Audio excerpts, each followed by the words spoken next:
Mga kalasa, ngayong araw na to'y gagawa tayo ng pininyahang manok. Isa itong remake video.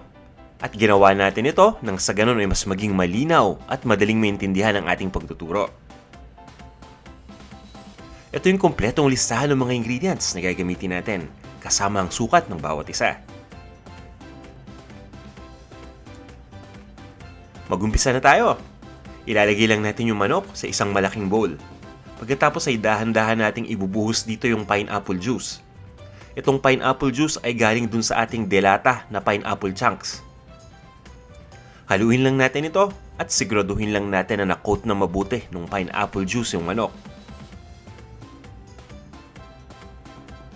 Pagkatapos ay ibabad lang natin ito ng 20 to 30 minutes. Ngayon naman magpapainit lang tayo ng mantika sa isang cooking pot. At kapag mainit na yung mantika, umpisa na nating igisa dito itong ating sibuyas na hiniwa lang natin ng maliliit na peraso at kahit anong kulay ng sibuyas pwede ninyong gamitin dito. Ilalagay na rin natin dito yung ating bawang. Ito yung ating chopped na garlic. Igisa lang natin ito ng mga 30 segundo at pagkatapos ay ilagay na natin dito yung kamatis. Ituloy lang natin ang pag-isa hanggang sa pareho ng lumambot yung kamatis at sibuyas. Pagkatapos, ilagay na natin yung manok.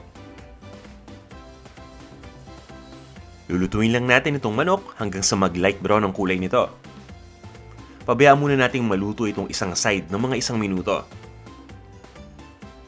At pagkatapos ay babalik rin lang natin ito. At yung kabilang side naman yung lulutuin natin.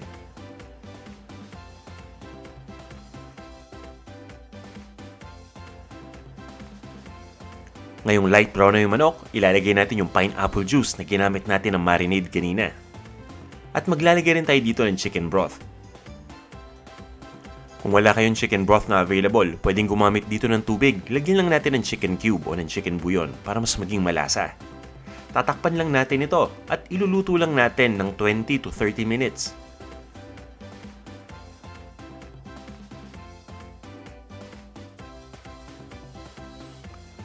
Ngayon naman, ilagay na natin dito yung pineapple chunks.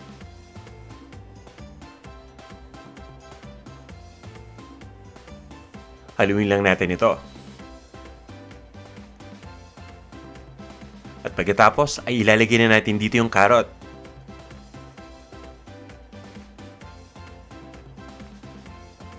Tatakpan lang natin itong ating lutuan at itutuloy natin ang pagluto ng 5 to 7 minutes o 5 hanggang 7 minuto.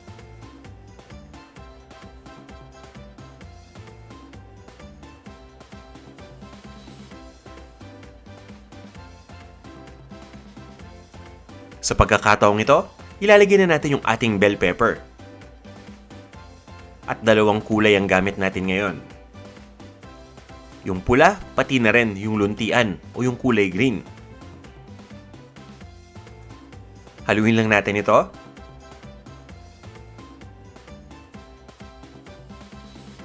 Ngayon, ilagay naman natin yung gatas. Ang gamit ko dito ay fresh milk. Pero pwede kayong gumamit ng evaporated milk dito o yung evaporada na nakalata. Pwede rin kayong gumamit ng gata dito o ng coconut milk. Pero mas ire-recommend ko sana yung isang recipe natin na pininyahang manok sa gata. Pakicheck lang yung link sa description nitong video na to kung kayo nanonood sa inyong mga computer. At kung mobile device naman ang gamit ninyo, kagaya ng cellphone, makikita ninyo yung link sa screen ninyo ngayon. Sa puntong ito ay titimplahan na natin ang ating pininyahang manok. Maglalagay lang tayo ng paminta.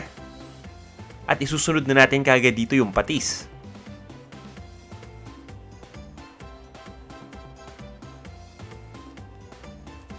Haluin lang natin ito.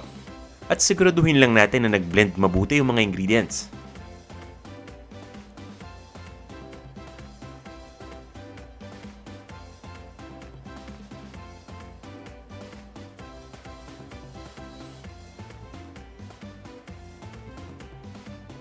Itutuloy lang natin ang pagluto dito ng mga 3 minuto pa.